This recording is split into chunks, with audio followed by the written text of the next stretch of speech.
plus de 200 000 $ pour renforcer la sécurité routière dans Côte-du-Sud. La Ville de Montmagny appuie l'implantation du bac brun dans 2 écoles primaires. Un partenariat solidaire qui fait une différence à Montmagny.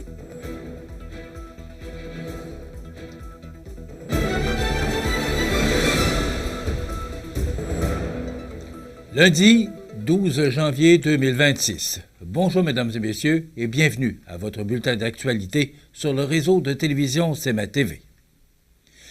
Une collision impressionnante s'est produite cette nuit à Saint-Alexandre de Kamouraska, impliquant un train de passagers de Via Rail et 2 remorques fermées de camions lourds.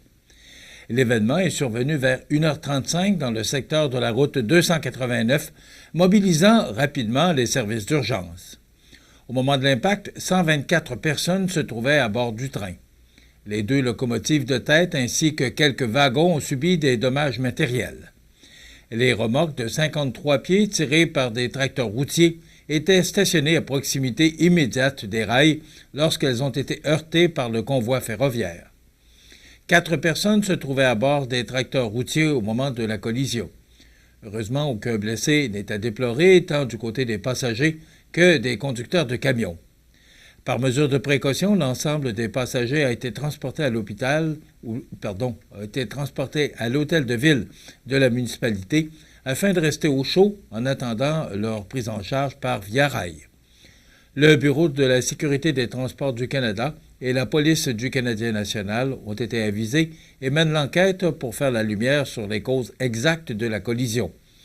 Le ministère de l'Environnement a aussi été informé à la suite d'un déversement de diesel provenant des locomotives endommagées. La sécurité routière franchit une nouvelle étape dans la région de la Côte-du-Sud avec l'octroi d'une aide financière de plus de 200 000 $ destinée à améliorer les déplacements et protéger les usagers de la route. En effet, une somme totale de 239 689 $ est accordée à 3 municipalités de la région afin de concrétiser des projets ciblés et adaptés aux réalités locales. L'annonce a été faite par le député de Côte-du-Sud, Mathieu Rivet, au nom du ministre des Transports et de la Mobilité durable, Jonathan Julien.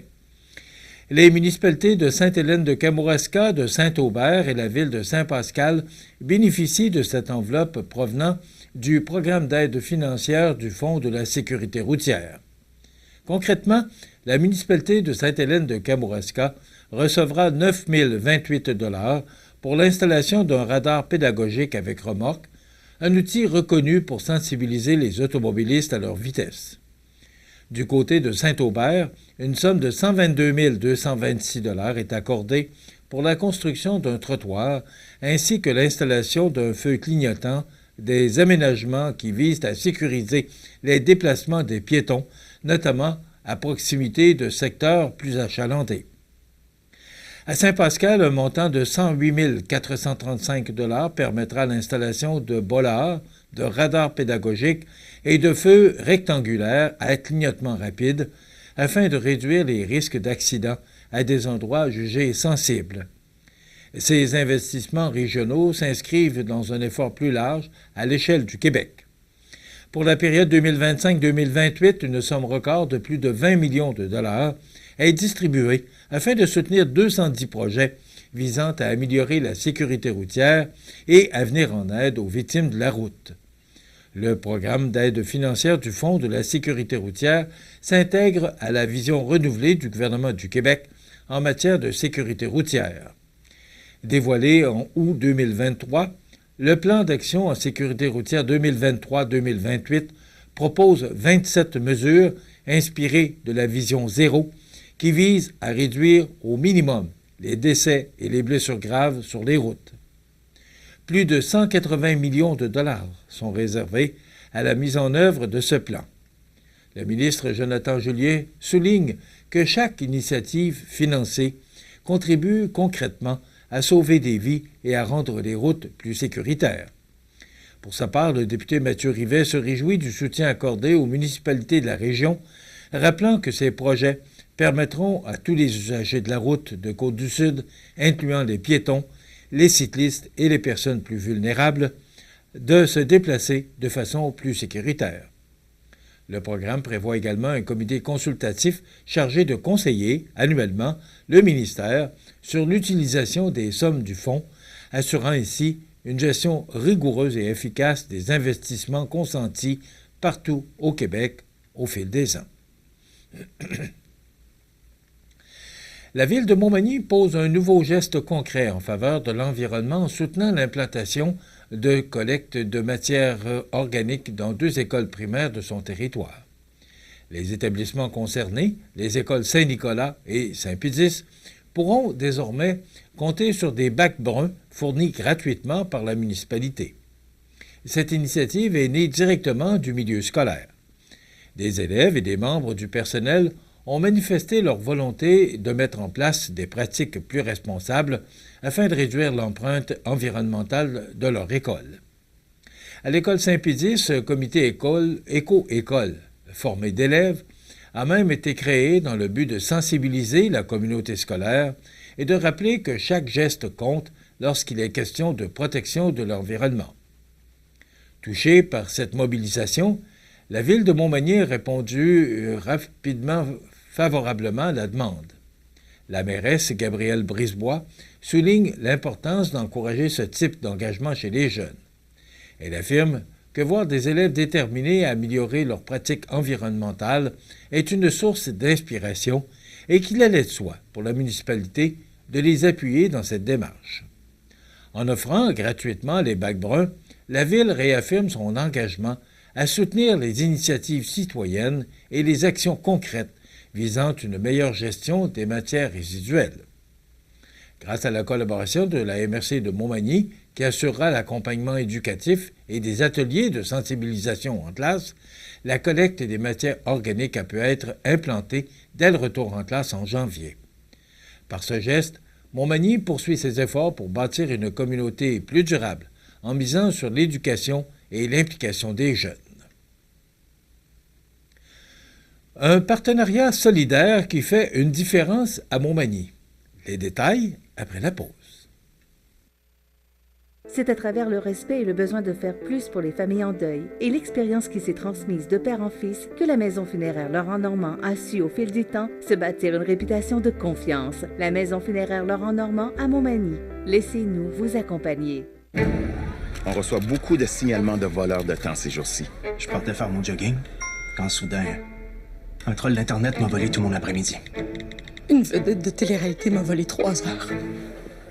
Je l'ai jamais vu venir. Pouvez-vous la décrire, ce voleur de temps? Il avait une grosse moustache, un chapeau rouge. Il avait l'air de combien? C'est lui? On a dressé une liste de voleurs de temps les plus dangereux. C'est à nous de les arrêter. Vous regardez CMA TV, le réseau de l'information sur la Côte-du-Sud. La solidarité locale était à l'honneur à Montmagny alors qu'un partenariat entre la boutique Vigneault et le magasin Coop IGA de Montmagny a permis d'amasser des fonds au profit de la Grande Guignolée de Noël 2025.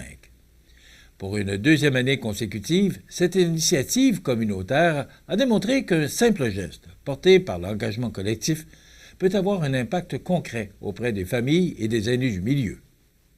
Pendant la période des fêtes, une activité d'emballage de cadeaux a été offerte à la clientèle de la boutique Vigneault. En échange de dons volontaires, les clients pouvaient faire emballer leur achat sur place. Grâce à la générosité de la population et à l'implication des bénévoles, la somme de 450 $ a été recueillie. L'intégralité de ce montant sera remis au comité de la famille et des aînés de la ville de Montmagny afin de soutenir ces actions auprès des personnes plus vulnérables. Le projet a été coordonné par Béatrice Bernier, responsable de la gestion de l'activité et de l'emballage des cadeaux. Elle a pu compter sur la collaboration d'Ariane Paquette, également impliquée dans l'emballage, ainsi que sur l'appui de Joël Paquette, qui a fourni le matériel et la main-d'œuvre nécessaires à la tenue de l'initiative. Leur contribution a été déterminante dans le succès de l'opération. La remise officielle du don s'est déroulée le jeudi 8 janvier dernier en présence des organisatrices et de représentants du magasin Coop IGA de Montmagny. Pour le directeur général de l'organisation, Francis Rouleau, Ce partenariat illustre parfaitement les valeurs coopératives de solidarité et d'entraide qui animent la communauté montoise ou magny-montoise. La boutique Vigneault et le magasin Coop IGA de Montmagny ont tenu à remercier chaleureusement toutes les personnes ayant participé au projet, ainsi que sur la clientèle pour sa grande générosité. Les partenaires réaffirment leur intention de poursuivre l'engagement envers des initiatives locales porteuses.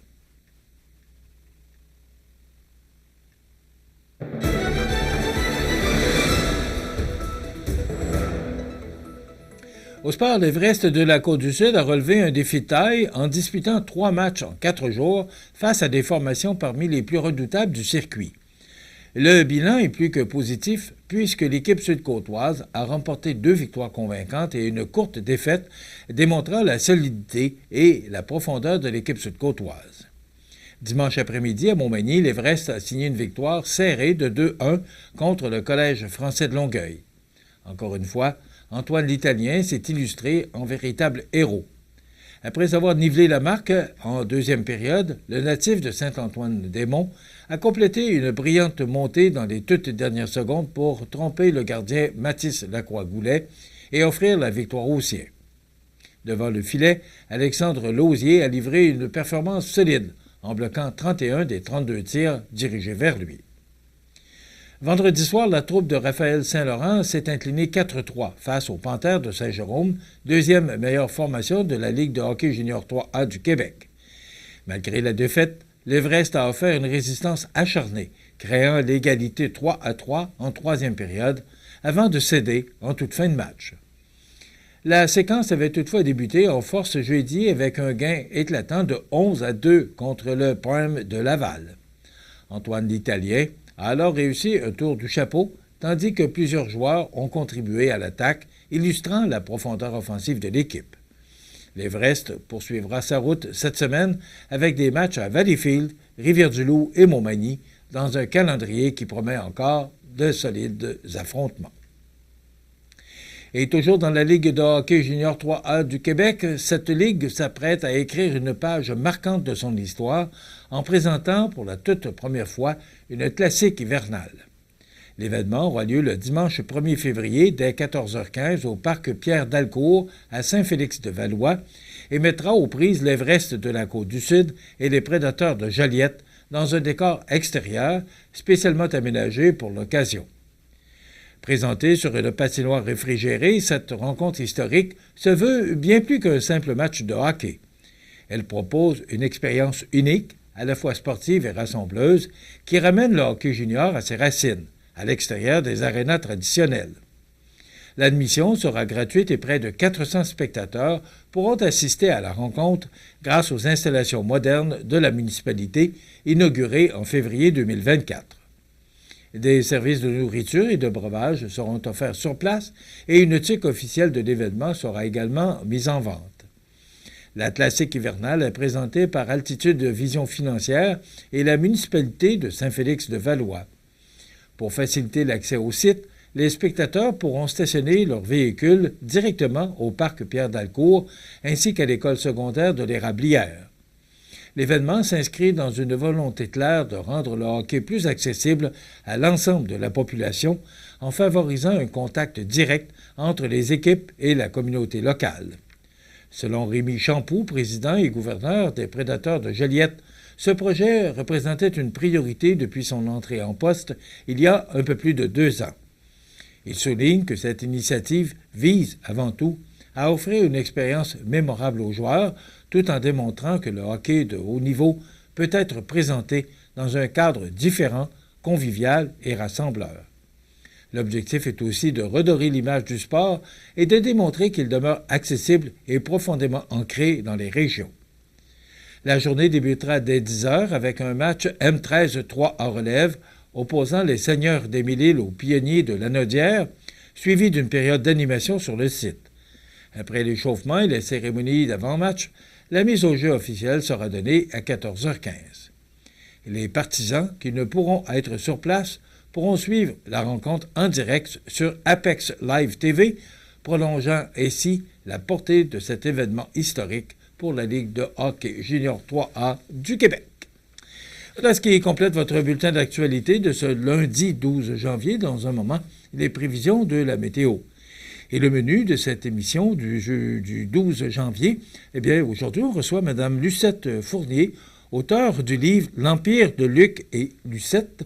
Et on aura, bien sûr, Audrey Saint-Pierre qui nous fera part de ses trouvailles. Elle se rendra au Centre communautaire Normandie. Et bien sûr, nous aurons pour vous les grands titres de l'actualité en fin d'émission. Je vous souhaite donc une excellente émission à notre antenne.